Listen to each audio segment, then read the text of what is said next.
discussion off, I am thrilled to once again introduce you to three aging life care managers from all over the country. And what makes it even more special today is that this is Aging Life Care Month, correct? Yeah. All right. Well, okay. So let's first, before we dive into the discussion, let's get to know each of you. And I'll start with Rebecca, and then Colleen, and then Lina. So Rebecca, tell us a little bit about your background and what got you into this field. Sure. I have been a nurse for 20 plus years, but I was an emergency room nurse before I started with Complete Care Strategies.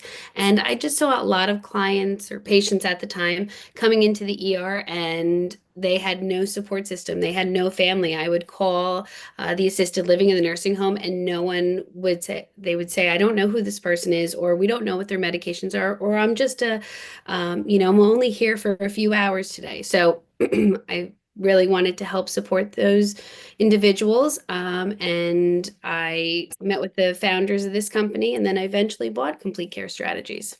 Wow. Oh, what a journey. That's great. Okay. So now, Colleen, I've got you next on my list. Tell us a little bit about your background. Wonderful, thank you. I've always worked in the health field.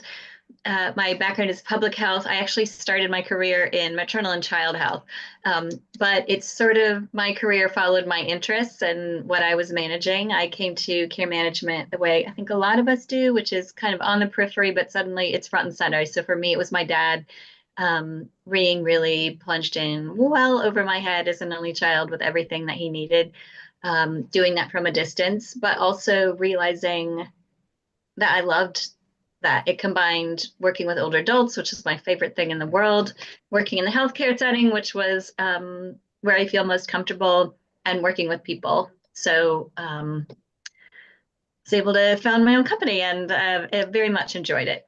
I love it. And Rebecca, you're in the Philadelphia and surrounding market, and Yes. Colleen, you're in the DC metro market. Correct. Mm-hmm. And then Lena, Yes. last but not least, tell us a little bit about your background. And I believe you're in Austin, Texas.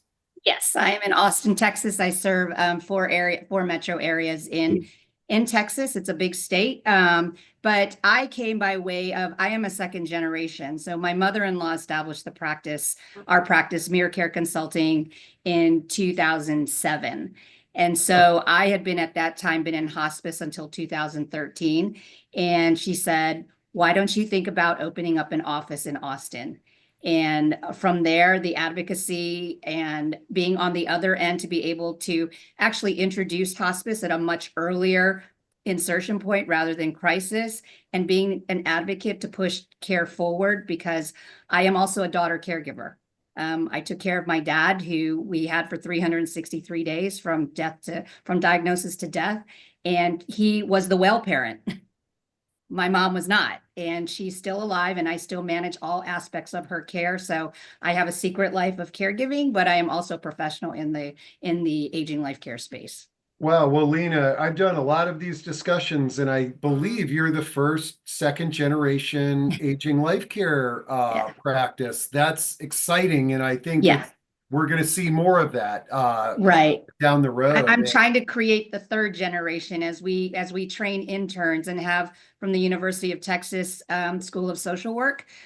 We have interns that rotate through our practice, and we give them real world experience about what it is to be an aging life care manager. So we're paying it forward I and love it. educate.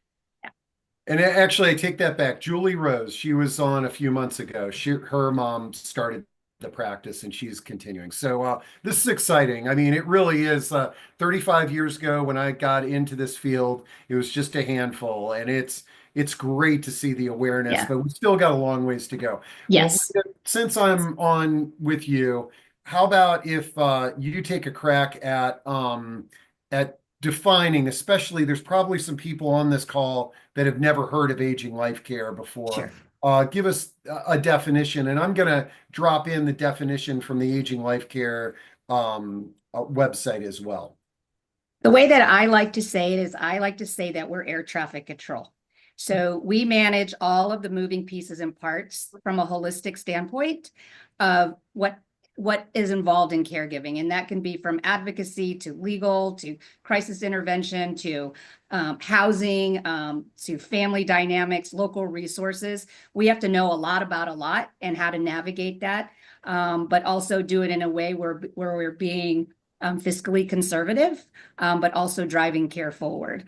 I think a lot of adult daughters and sons that are in this space have to manage their own lives with their own families, and then you have the added responsibility of caring for an elder parent or an elder relative. So it's really good to get engaged with an aging life care manager, professional, to do proactive planning. And we're seeing more of that. We're not there yet. We usually get the calls in crisis. So that's the way that I like to define what we. I love it. what Rebecca and Colleen, I've never heard the air traffic control. I'm going to start using that. I've heard wedding planners and quarterbacks, and now air traffic control. This is great. Yeah. Anything to add, Rebecca or Colleen, or that you'd like to share about the profession? No, I'm sorry, Rebecca, go ahead. go ahead. I used to use the wedding planner analogy, and I had a client who was a contractor, and that's how he understood it. He said, so you're the one that's going to talk with us about what we want and help us figure out how to get it. And then you'll bring in all of the people. Like if you don't do it, you'll bring in the people. And I said, thank you. That is exactly what we do. So I thought that was a great analogy. Yeah. And I sometimes say that we're the professional family member. We're going to do everything that your daughter or your son would do if they didn't have the constraints of their own lives and families. I love it. Okay. Now let's see. We're going to dive in, and each of you is going to share some insights and tips or a case study or what have you. But before we do, I like to honor the questions that come in right off the bat. And Jose asks, is caregiving more physical or emotional endeavor? I know you will probably say both, but I want to know what your thoughts are on the hardest side, physical or emotional. Any thoughts on that from what you've observed with your clients? I would say it's definitely more emotionally taxing for family members because you're seeing your family member decline over time, right? And if that person is your mother or your father, it's somebody that you love, that you always looked up to, and now you are the person that is taking control of the family. They're grieving the loss of losing themselves and not being able to do everything that they have been able to do, and you're grieving the loss of a parent while also taking on a lot more responsibility. So I would say it's definitely more of an emotional toll on someone. And that's why we really need to take care of the caregivers. Which impacts your physical, right? 100%. When you're emotionally and going through this anticipatory grief, as a daughter caregiver that took care of her dad, and knowing that the end is coming, you go through this emotional turmoil, but also you can't sleep, you can't eat, which affects your physical being. So I think it is both for sure. And unfortunately, we see that playing out in the statistics. Like I feel like every time we give a talk like this, we bring out the fact that more, and this will be on your webinar later this week, but more caregivers predecease the person that they are caring for, because I think it takes a huge emotional toll. In the times where I have been a caregiver, I just wanted to sleep, and either you don't have enough time or you're so stressed out you can't sleep. Can't sleep. And we know sleep is the foundation of everything. So I think there are a lot of reasons that it's a gift, no doubt. And it is, it takes a toll. Man, and a couple of years ago, I had a woman on who literally, as a caregiver, she started drinking like to the point of self-destruction, and it sort of, one of the reasons she was on was just to encourage people to just be aware of what you're doing for stress relief. And, so great question. Let's see. Let me, Rebecca, I'll start with you, but there was another question that came in. Oh, I was going to say, KW said it would be very helpful to have a list of questions to ask care managers before choosing to hire them. Is there a list to share? And I did find a list online. And actually, do you all know if on the chapter website it's there? Okay, let me go to the chapter website because I want to show you all something too. Let's see, where is it? Maybe right here, find aging life care. Oh no, that's the What you need to know. Let's see oh, it's where is it? that first. Oh, what you need to know. Okay. And then uh, and there's a checklist here. I don't know if it's a specific checklist, but we can also speak to that on what you should.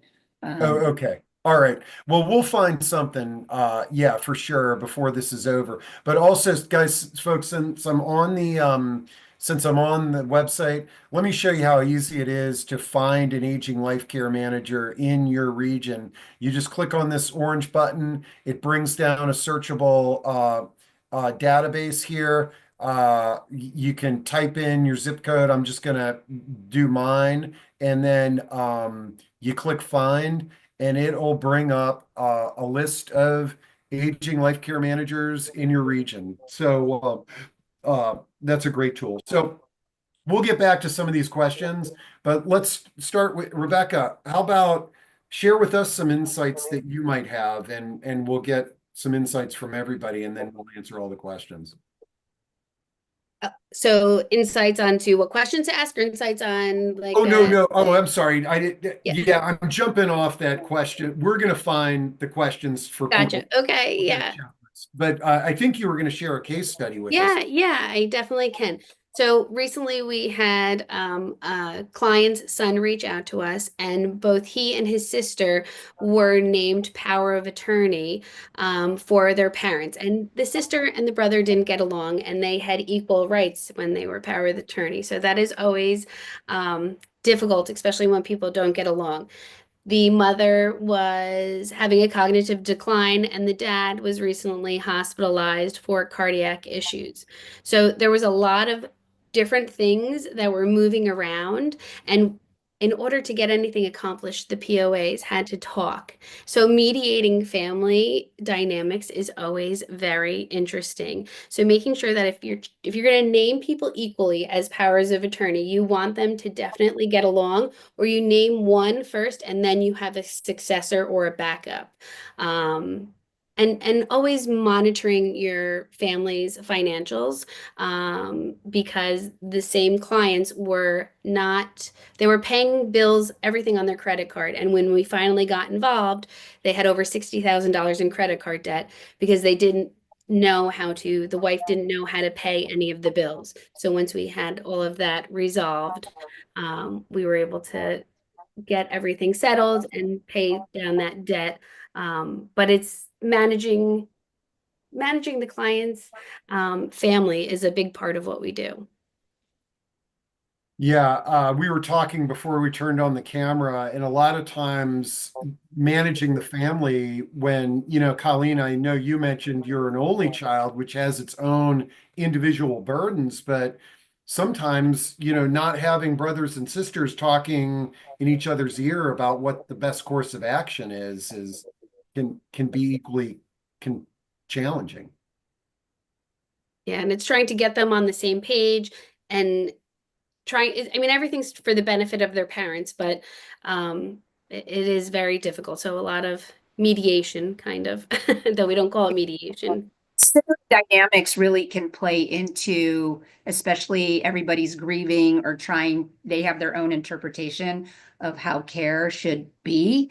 And having this discussion about medical power of attorney, durable power of attorney, having that conversation before the elder gets sick, because if you just spring it on them when the time comes that it needs to be used, it can really bring a rise to, and I speak from experience where I have 4, alpha siblings, and we all had our interpretation of how things should be done.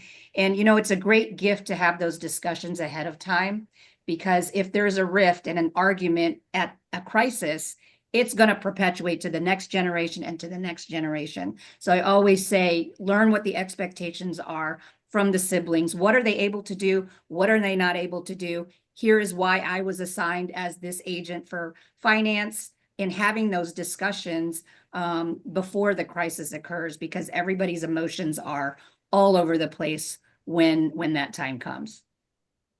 Okay. That's great. And for the person that asked about the checklist, I forgot we had a checklist on our website. So I dropped in that article, and at the bottom there's a checklist. All right. I also sent you an email too, Steve. Oh, good. I'll Tons share of that. tons of questions. Okay. And okay, so Colleen, let's jump in. Do you have some insights to share for our community today?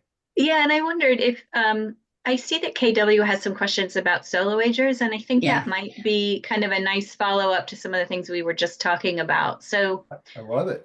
if I back up for a minute and say people tend to hire care managers in 3 different situations. One is they're a little worried that something might be going wrong, or they might need a little help. So that's the situation where somebody might come home for a holiday, see their parent who they haven't seen for a while, and start to think, I'm not sure this is a sustainable situation. We might need a little help. It might be a spouse who is saying, my spouse is getting some of these diagnoses, and I'm not sure how I'm going to manage that, and I want to think ahead a little bit. So that's one situation. Another situation is, I am positive that things aren't going well. I definitely need help. These are the kind of calls that we usually get on a Thursday or Friday afternoon that says, Mom or Dad's in the hospital, my spouse is in the hospital, I'm in the hospital, they want me to leave. What do I do now? What do I have next? So that's definitely something that we help with. The third category that I am happy to see is growing, I think, for a lot of us, is people who are looking ahead and saying there's actually nothing wrong, which is wonderful. And I know that I'm not getting younger. I may not have somebody locally to advocate for me. And when I give this talk in person, I will say, like, how many of you had to help somebody that was in the hospital? Most hands go up, and then they'll say, how many of you felt that that was easy and went really well? And all the hands go down. And that's where we help, is it might be a hospital situation, it just might be a complicated medical situation, or it could be just a change. I'm at home and I want to live in an assisted living, or I'm assisted living and I want to live in a different one, or whatever that might be. Any kind of retirement community. So people are more proactively looking ahead and saying, I want an advocate. And it starts, just as Lina and Rebecca were saying, with what is it that you want and who are you communicating that with? Communicating it with the people who are already designated to be your powers of attorney, that's the best place to start. A care manager can come in, talk with you, find out what your needs are, and then supplement to make sure that we know who your POAs are, that we're in communication with them. It might be that you have a son, he lives in Dubai, you care a lot about him, but he's never awake when you are, and he's not going to come rushing to the hospital. So I could go on and on, but I want to give a chance for the other panelists to speak to. But that is a place that we kind of start, and is a little bit of the beginning of the answer to your question, KW. I love it. All right. This is great. Lina, any sort of things going on that you'd like to share, or sort of jump in on some of the dialogue that we've already had, and then we'll just start ticking off some of these questions and comments that have come in. Well, yeah, we are seeing an increase in solo aging. Some don't have any agents. And so some care practices can serve as an agent. I'm not speaking for everybody, but there is that option as well. But a lot of proactive planning and talking about their village of care. So it's their faith community, it's their attorney, it's their financial planner, it's if they have distant relatives or relatives that have been involved, it's their church family, so neighbors, and bringing all of these people together so that they know who we are. Because if we're the holders of information, and we come in just kind of when the crisis happens, it can create a lot of confusion. So we like to be in touch with the attorney and the financial planner. Those are really the professional village of care that need to know, we all need to know who the other is. And so we talk to them. We're also the holders of information for their medical power of attorney, their durable power of attorney, their medication list, all of their providers, so that we can help drive care forward. And, you know, some of them have a cadence of frequency in touches, you know, maybe once a year, you know, twice a year, every quarter. So it really depends on the engagement with the client. And I'm really pleased to say that people are taking advantage, and when they need us, they're going to call us, and now they have a safety net. So I like to see that trend happening. Yeah. Because usually 90% of our calls were crisis. No. Yeah, I love seeing that. I tell people I love the topic of solo aging because it's people that are empowered to make a plan. And Yeah. and a lot of it is because they recognize that they don't necessarily have a perceived backstop. One thing, because I know it's going to come up, is a lot of times people, when we talk about solo aging, they don't have healthcare or a financial proxy, and they're sort of like, that's really keeping them up at night. And they're sort of like, I don't have family, I don't have a friend that I can trust. And what was interesting is that on one of these recent discussions, it was one solution on how aging life care managers can work was explained, is where making the starting point, developing a relationship with an aging life care manager, build that trust up. You know, Yep. don't just sign on the dotted line, have several meetings, build the trust up, then work with one of the aging life care managers, I think it was last month, said a lot of the attorneys are going to be hesitant to be a financial proxy for somebody that they don't have a relationship. But if they know that we are the quarterback, air traffic controller, wedding planner, Yep. then it makes more sense because Right. there's a check and balance there. Right. And I thought that was brilliant. Yeah. Is that, do each of your practices see some relationships that look kind of like that? We have to, we definitely have to, because somebody's managing the money, we're not. And whatever, funding is needed for long-term care, in-home care, they're going to have to know what that is going to cost. But they also are the ones that are, dispersing the money. So it's really important. And then who has the authority, which comes to the legal professional involved, to do that. And what are, the advanced directives, the medical power of attorney, the directive to physician, they're the ones that create all of those documents. So it is really important that, I call it this triangle of care. You've got the legal arm, you've got the financial arm, at the base is the care. So all of us have to work synergistically together to move that care forward. And you can't do that without talking to each other. So that's really part of our plan. When we meet with somebody, it's who's your financial planner and who's your attorney. All right. Okay. I got a great question for all three of you here from Loy, and I've never had this question. Loy, you get a gold star today. What does a typical day in your job look like? I know there's probably no typical day, but perhaps what you did yesterday or what have you. Loy, I should open all of these roundtables with that question. That's a great question. Yeah, do you all want to just give us a glimpse of either your day or one of the care managers in your practice? I think that'd be interesting. I think all of our days probably start off and we have several scheduled appointments, and then you get an emergency call and somebody's, not feeling well. So you have to run over there and put out that fire, or somebody's getting discharged from the hospital. So you're running to go get them. Generally we probably are all scheduling a couple visits a day. But then we're putting out fires in between all of that. Yeah, we really have to pivot on a moment's notice, I would have to say. Today, some of my care managers and our interns were in court testifying in a restoration of rights for a guardianship case. We serve as a guardianship of person. So, it's not always a bad thing if they go under guardianship, but there is you can also petition to get your rights back, and he got his rights back fully for his finance and his person.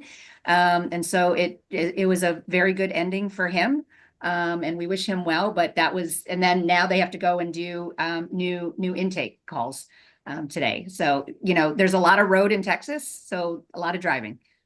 Wow. Oh, that's interesting. Colleen, what's a typical day look like over in your neck of the woods? Lots of getting in the car. When people ask us, do we work from home? We say, no, we work from our car. Yeah. So just like my colleague said, it's seeing people where they are.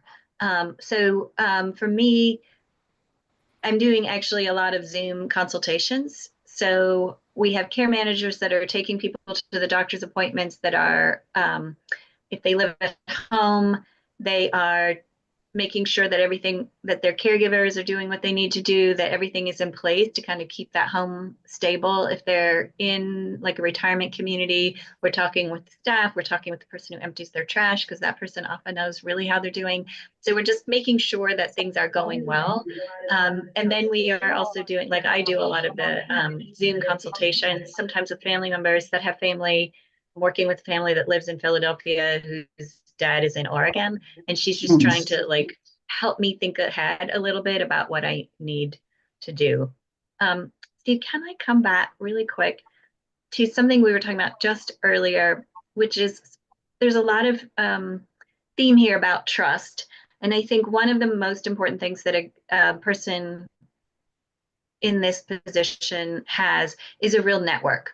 Sometimes when I'm meeting with clients, I'll hold up my phone and say, this is why you hire me. I have the phone number to everybody that I'm going to be suggesting that we work with, or that you might already be working with. When I'm doing an intake and I'm talking to a new client and they're saying, here's who my attorney is, here's who my doctor is. I generally know those people. I know most of the attorneys in this area. And Steve, you've actually helped foster, particularly in this area, a very tight-knit group of professionals. And so I think it is very important that although we are your healthcare advocates, we have oversight as well. Somebody else is paying our bills. We're not writing ourselves a check out of your checkbook. Somebody else is doing that. And the people that we work with are part of how we're held responsible. You're at the center as the client, and this team of professionals has often worked together many times before, and is talking to each other formally and informally. We're getting together. We know each other, and that is how we can also help support you, is that we have spent our career forming these relationships. So there's something goes wrong, we get to be the bad cop. Also, go talk to those people about us before you hire. Talk to your attorney, talk to those people and say, hey, have you heard of such and such a company? What's their reputation? They should be heard of. Like the care managers having relationships is what we do. So if that person that you're working with doesn't have a relationship with other people, that might be a red flag. They should be somebody that people kind of smile and say, oh yeah, I love working with them. They're great. I also have to add to that is being a part of the Aging Life Care Association and being a member. It is the gold standard. We are, we have a standards of practice that we abide by and follow. And so, strict ethical guidelines, and being a part of the association, there is criteria, there's credentialing, education, experience. So all of those really play into being, a member of this very wonderful association. So I do think, outside of that, being a part of it and being certified is really also a good reference point if they're part of the association, because not everybody can be an aging life care manager. Anyone can be a care manager. So there's a lot that goes into being an aging life care manager. And actually, this is great because Karen has a question on this topic. She says, what is the training for an aging life care manager or patient navigator if you're not a clinician? I live in Western Massachusetts, which is rural and with many healthcare gaps, but a lot of older adults. So maybe a bird's eye glimpse of what's involved in being an aging life care manager. I am not I'm a non-human services I am not a nurse. I am not a social worker. So I can speak to what I had to go through is, supervisory hours to get certified to sit for the CMC, which is through the National Academy of Certified Care Managers. So there are hours and requirements to sit for that certification. I was supervised by my mother-in-law. I think some of the criteria has changed, but if you go to NACM, naccm.org, it has what it takes to get certified. It's also on And, the and it's aging also on care. the Aging Life Care Yeah. website. Cool. Okay, I will make sure that actually, believe it or not, I already shared that link. Okay, great. Okay. But I think getting back to trust just for a second. Yeah, absolutely. I think the proactive solo agers are building a relationship with us. So when they have to rely on us for anything, then they already have that trust there because we have that ongoing relationship with them when they're healthy. I had one client who hired us years ago and didn't need us. We would visit her several times a year and talk monthly generally. And she was hospitalized and was crawling out of her skin because she had sensory processing disorder. I knew that she had that, so I brought her headphones with her so she can listen to classical music. I brought her a different robe that I knew wasn't going to be itchy for her. I made sure her cat was fed, so she kind of knew that everything was going to go well and everything was taken care of. But had she brought us in on that crisis, we wouldn't have known all of those things to put into play to make sure that she was taken care of and that she was comfortable because the hospitals are overwhelming no matter what. But if you know, have a sensory processing disorder or don't like loud noises, then all of those things are going to impact it further. Okay. Now I hope I didn't stick my foot in my mouth here, but I had said earlier in the discussion that, hey, maybe getting to know your aging life care manager, having several meetings. And Cynthia says, you mentioned having several meetings before deciding on a care manager. How is that compensated? So one thing that I know from doing a lot of these discussions, the first just intake with you all is usually not it's usually complimentary to make sure that there's a fit, correct? Yeah, the discovery call, Okay. they kind of tell us what's going on at that particular moment. And then it's going to come up no matter what, but because it always does. But Yeah, is there some broad overviews on how care managers are compensated beyond the discovery calls? they're paid by the hour. Okay. Right. Generally broken up into 15-minute increments, Mhm. but Yeah. everyone, does it a little bit differently. Some people start with an assessment, which is a flat fee. Some people just do hourly. Yeah, so that's one of the questions to ask is how they bill and what is counted as billed. And also, I think, if you start out with the care plan, you have a starting point on the path. So I always recommend let's do a general, we have 8 knowledge areas that we cover. So this holistic approach, we look at if there's any gaps in those areas. And then it's a good starting point to say, hey, family, hey, client, do you want us to move forward on these things? Or, what's most pressing out of this assessment that we're creating for you. I mean, at least that's how I work, but I do think the assessment is really the best starting point to identify where the gaps are or where the need is. And I'm glad you brought up the knowledge areas because I actually have a slide on that. Here's the 8 knowledge areas: health and disability, financial, housing, family, local resources, advocacy, legal, and crisis intervention. And I think when you look at all of these areas, you can just so many different scenarios and Yeah. a need to have assistant exist. Okay, And I let's. think, oh, sorry. Uh-oh. Sorry, Steve, am I glitched? Now we can hear you. Okay. Yep. So another thing that we do, like we have this program, and I know quite a few care management companies have this. We have like a set, we have some annual membership types of plans, particularly for people who are thinking in advance. So we have what we call a peace of mind program. So that's where we meet with people. We get all of your emergency contacts, your medications, your healthcare conditions. Do you have a cat? How do we get into your house? So we have all of your vital information, but most importantly, we find out what is important to you. Do you want to have music? Do you not want to have music? Do you want every single machine in the hospital hooked up to you because you want to live to be 100 no matter what?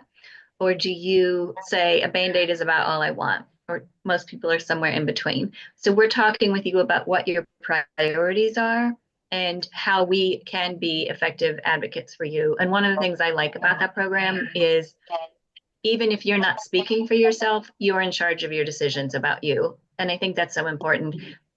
You heard from all of us that 80 to 90% of what we do is kind of jumping in, making decisions, hopefully with somebody, but sometimes for somebody in conjunction with their family. And when we know you before all of that happens, you are able to say, this is what's important. If for some reason I'm not able to speak, I know that you know what's important to me. And I think another thing when you're hiring somebody is to make sure that they don't have any agenda except for your agenda. If they come in and say, this is what all of our clients do, is that because every single one of their clients has that as a priority, or is that because that's what that practice does? I would say that I've never met a care manager who's like that, but it is something that you would want to watch out for. I think we're all pretty fierce advocates of what's important to you, but it's still an important question. I love it. Let's see, we had brought up having a financial planner in one of our dialogues, and this person says, I've never had a financial planner. Why is this suggested? And can our daughter be our financial advisor and planner? And I think we are talking more in relation to the solo ager. Okay. Because they don't have any, but there's somebody that's managing their funds.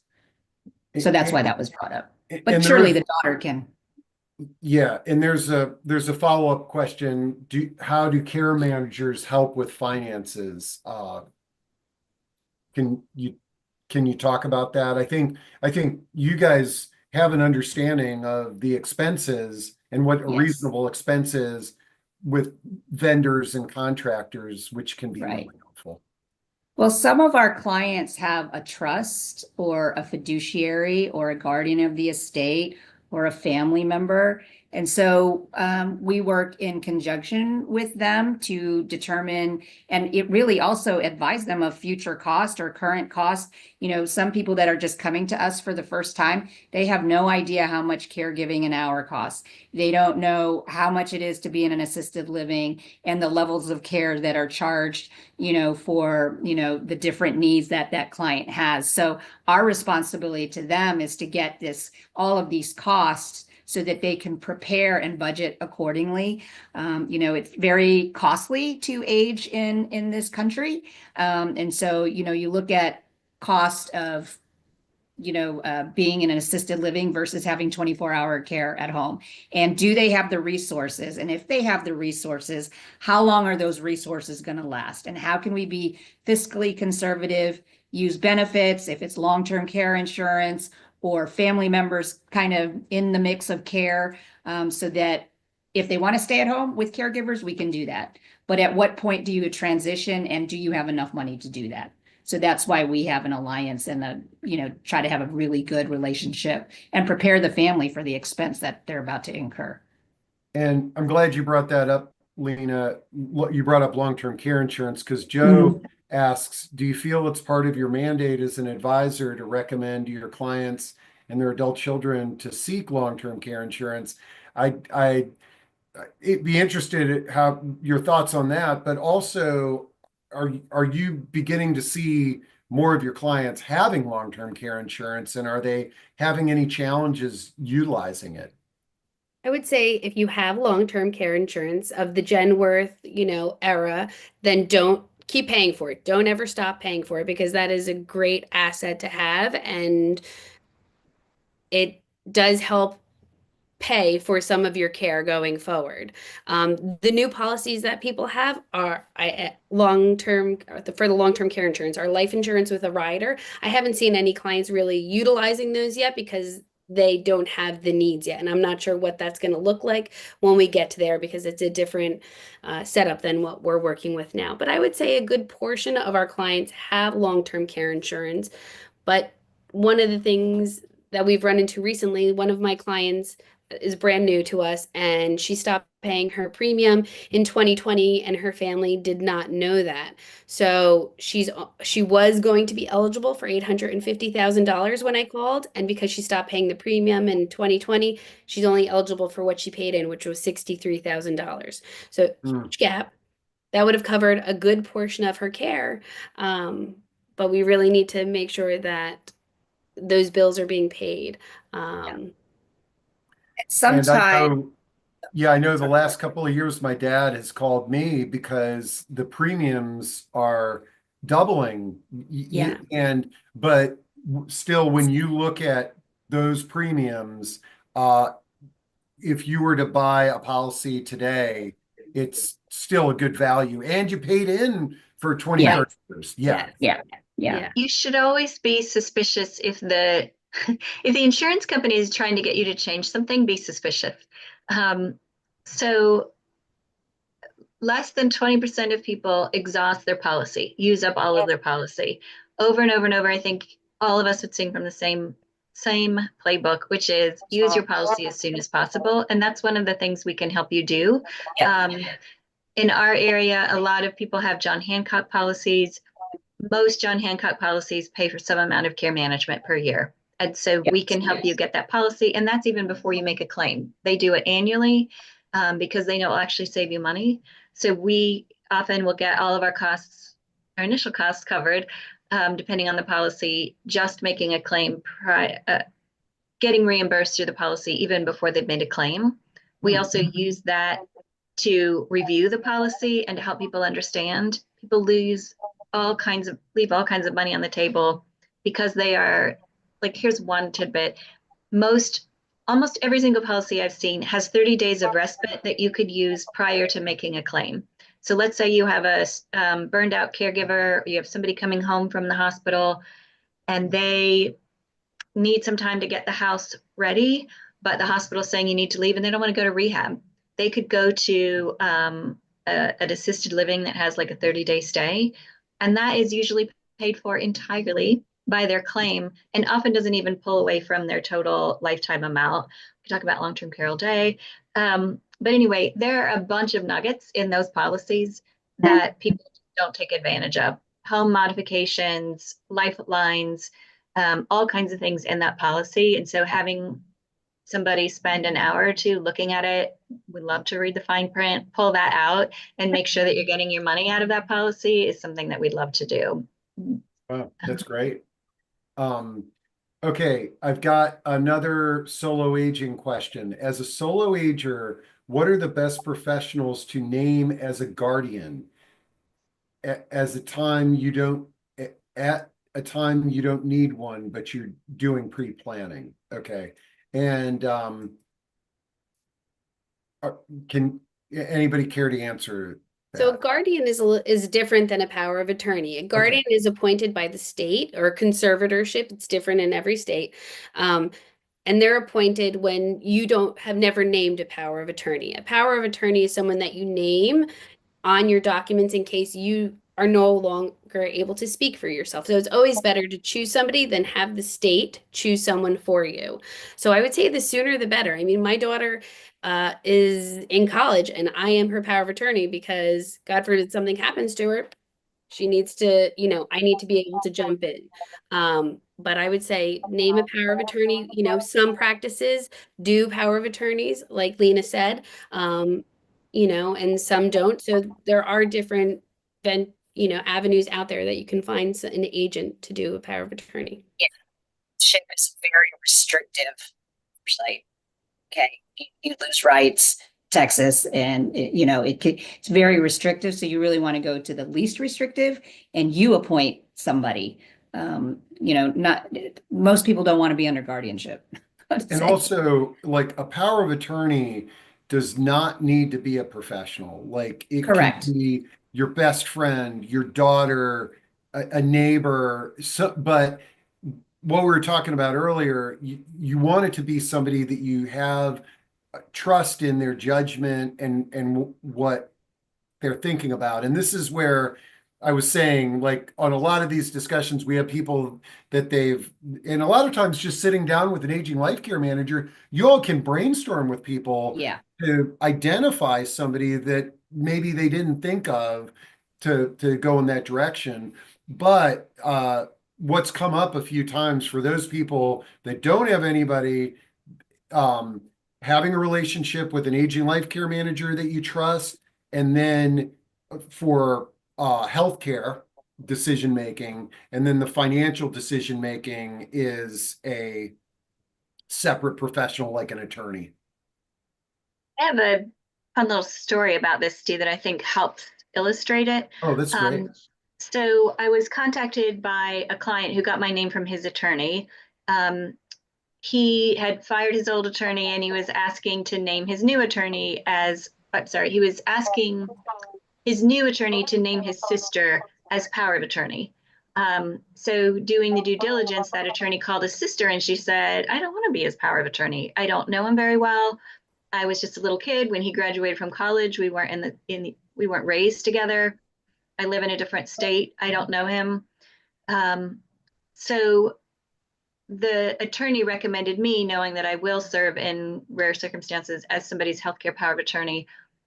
But in this instance, I talked with the client. I actually talked with his sister. She had no ill will toward him. And I said, I prefer to have somebody, I like accountability. I would rather you serve as his power of attorney, but just know that I will be his care manager. I'm going to keep you informed.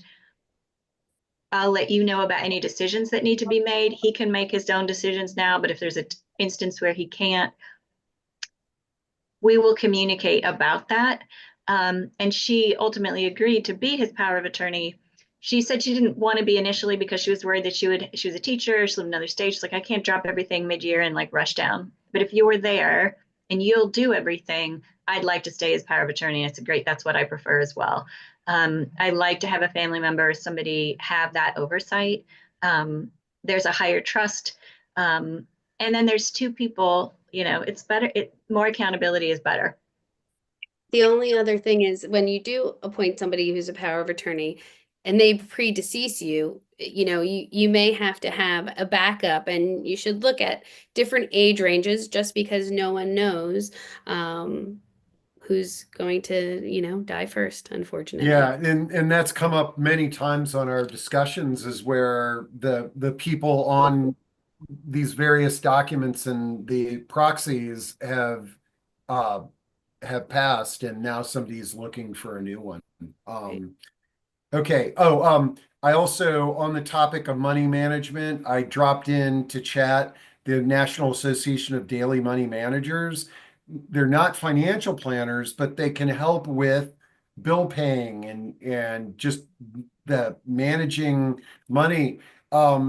This is probably a good time to talk about how you all work, how you all work with money managers and move managers and elder law attorneys and the other professionals that are out there.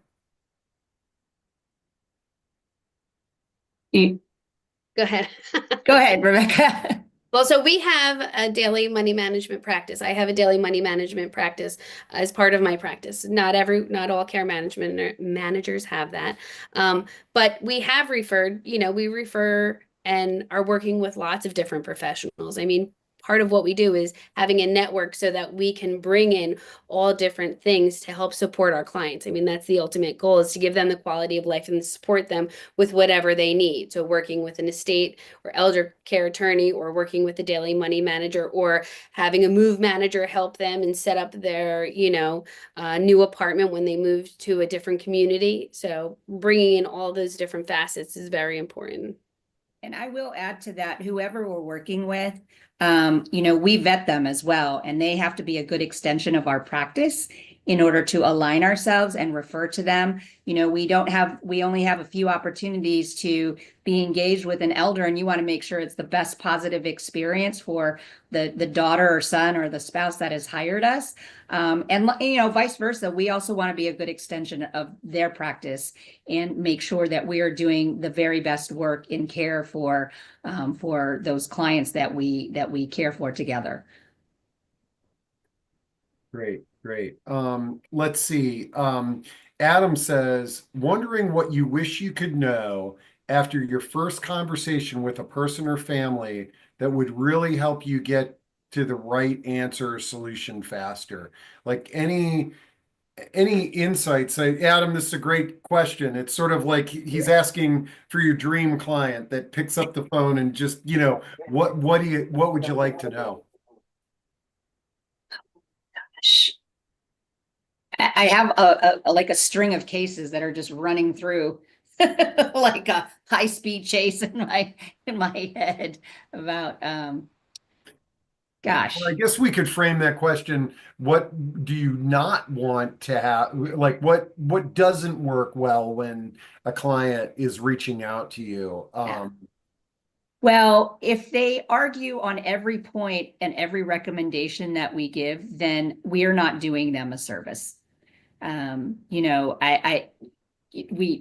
have that on occasion where we will make recommendations and they don't take it or they don't listen, and then they don't implement, and then that crisis of what we were saying could happen eventually happens. And so, and we want to make sure that our recommendations are good and that they are, supporting the need. But if they're not going to use it, then it's really a waste of resources for them. Yeah. And like Adam, one of the things that I read, actually, this was awesome. 2 weeks ago, we had the Dementia Whisperer on our on one of these discussions, and somebody asked her, what should I do if I think that my loved one has dementia? And she said, what I recommend is journaling, is writing down your thoughts and the behavior that you're observing and just keeping track of it. And as I reflected on that, I was like, holy cow, like imagine if somebody came to you all with, hey, I'm hiring you because my mom may have dementia, and here's a summary of the last 3 months of her behavior and symptoms and things of that nature. So, as much documentation, I think, will help you all as possible. I think if I can jump in and just say, also, when people call, and I'm often the first person that somebody talks to, this is generally their first time ever working with a care manager, and they don't know what we do. So they're trying to figure out, like, how do I tell you what the situation is so that it only relates to what you do? And I always just say, wherever you start is always the perfect start. Don't worry about figuring it out before you call us. We're going to ask you the questions. And there is, I think, the only way to mess it up on any level is to sort of tell us, if you happen to say, this is what I want, but it isn't really what you want. So we can't help you if we don't know what you want. And I think that's kind of what Lina was saying earlier. It is always fine. I have helped people get divorced because as I was listening to folks, I was like, I hear what this person is saying, and I also hear that what she's saying is she's done. So let's get you to an elder law attorney and a divorce attorney, because that is what I'm hearing that you want. And if you say that you want to stay together forever and be the primary care partner to somebody that you don't want to be with, you're not going to take that advice because you don't want to do it. So start where you are. That's the perfect place. Let us help you take it from there, and don't be afraid to tell us what's really truly on your mind. We'll keep it confidential. We're not going to tell anybody. And it is okay to tell us how you really feel. It's really fine. I always say that it's a safe space because it's really probably one of the first opportunities that they've been able to just purge. Exactly. And so we let them have the floor. I love it. Okay, it's almost the top of the hour, so I'm going to finish with one last question. And I think, Colleen, you're the one that your practice calls it the peace of mind program, that somebody who's coming in and it says, I love the idea of a peace of mind program is planning. What would you call this if I was to call care managers to see if they have it? And I guess it would just be Solo aging. solo aging, pre-planning, what Yeah. have you. Yeah, or Yeah. proactive planning. It often isn't solo agers. Most of my, I have a lot of couples who are in the Peace of Mind program because they're each other's, but they don't have any, and they don't have anybody else Yeah. locally. Yeah, So true. but it's any kind of proactive planning, that kind of thing. Anybody who has this program is, again, you don't have to be perfect. Just say what you want and we'll figure out what's the right match. I love it. Well, happy Aging Life Care Month, y'all. Thank you. And this is a great way to kick it off. I love these discussions, and you all are amazing resources, but I'm always blown away at how great the questions are that come in. And it really gives us an idea of what folks are thinking about out there. I am hopefully we covered everything that you all wanted to cover. Is anything that you'd like to share that you didn't have the opportunity to share, or do you think we did a good job today? I just wanted to thank you for giving us the platform, really, and highlighting our work and our advocacy and what we do. So that's my point that I wanted to share and with your audience as well. Oh, thanks, Lina. This is great. So, all right, y'all. Well, thanks so much. Colleen, we'll see you on Friday at 11 o'clock Eastern time. She's going to talk about choosing senior housing options with us. So, but this has been a great discussion, and y'all have a great day, great month, and feel free to reach out.